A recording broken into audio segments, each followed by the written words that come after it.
మరి ఈ పడద్రోయబడినటువంటి దేవదూతలు నరుల కుమార్తెలను పెళ్లి చేసుకొని వారి ద్వారా పిల్లల్ని కానీ ఆ పుట్టిన పిల్లలు ఏం చేస్తున్నారంట అంటే ఆ జనరేషన్ అంతా కూడా ఎలా తయారైపోయిందంటే ఇంకా ఒక క్రమం అనేది లేదు, ఒక డిసిప్లిన్ అనేది లేదు.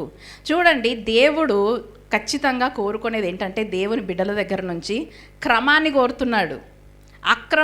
క్రమము లేని పద్ధతి దేవునికి అసహ్యం. అది దేవుడు ఒక మనిషిని ఎందుకు పుట్టించాడు, దేవుడు మనిషి నుంచి ఆశించింది ఏంటి, దేవుడు మనిషిని ఎలా బ్రతకాలని కోరుకున్నాడు, ఇదంతా మనిషి మర్చిపోయాడు.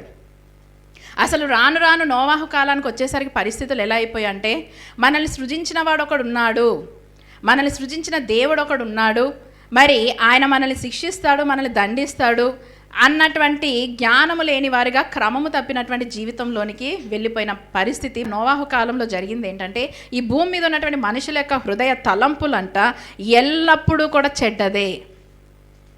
అంటే వాళ్ళ ఊహలు, వారి ఆలోచన, వారి హృదయం ఎలా నిండిపోయిందంటే మంచి చేయడం కాదు, చెడు చేయాలి. ఎవరు బలంగా కొడితే వాడే హీరో, ఎవరు ఎంతమందిని చంపితే వాళ్ళే హీరో. ఈ రోజున సమాజంలో ఇలాంటి పరిస్థితులే కదా ప్రమోట్ అవుతూ ఉన్నాయి. చూడండి, భయంకరమైన అక్రమం విస్తరిస్తుంది నోవాహు కాలంలో. అందుకే యేసుప్రభు వారు కూడా భూమి మీదకి వచ్చినప్పుడు అంచె దినాలు ఎలా ఉండబోతున్నాయని శిష్యులు అడిగినప్పుడు ఆయన చెప్పిన మాట ఏంటంటే నోవాహు దినముల్లో లాగానే జరుగుతుంది.